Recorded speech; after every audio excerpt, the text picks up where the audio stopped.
Day 2 of fostering Egg. At the end of the last video, he was tucked up in bed. This was me carrying him downstairs at 5 o'clock in the morning. We knew this might be a problem, considering he was a bit hesitant to go up the stairs. Coming back down, he did not want to do at all. Just like our second day with Shawnee, this day was completely rained off. It rained all day, so not too much happened in the early part of the day, but today was quite an experience for him. He obviously didn't know that just yet, and he was enjoying all the fuss and us trying to find out why his tongue falls out. We've put it down to the fact that he must have had a couple of teeth out at some point. We've also figured out there must have been a giraffe in his family tree at some point, because that neck is something else. Every now and then he remembers that Jess is around and he always gets a bit excited to see her.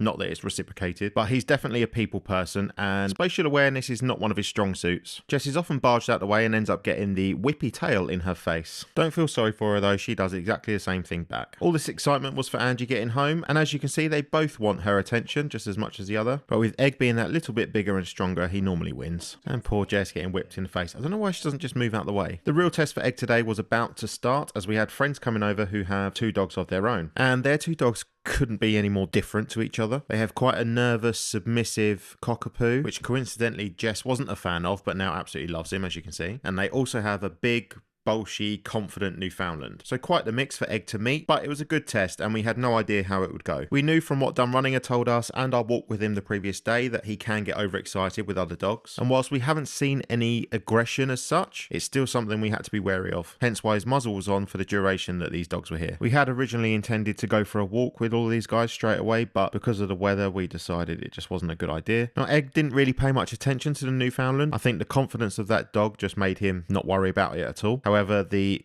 cockapoo he was very interested in, but he was able to settle at certain times throughout the day. I wouldn't ever say he was fully relaxed. He was panting a lot and showing quite a few signs of stress and didn't really know what he needed to do. Overall though, I'd say he did really well. We were making sure to give him lots of praise for when he did relax and when he did disengage from looking at the other dogs. He was able to chill out a little bit whilst these other dogs were around, which was really nice to see. I think it bodes really well for Egg that he was able to do this, especially with two dogs that are so different to each other and to him. I mean, look at this guy. He is a bear. If you think you get a lot of attention on a walk for walking a greyhound, try walking a Newfoundland. And this next clip was my favourite part of the day. He was so focused and then all of a sudden he just wasn't looking at the cockapoo, and he even laid down and just settled whilst that dog was right in front of him. So that was a lot for Egg to take in, and after they'd gone, he had to let it all out.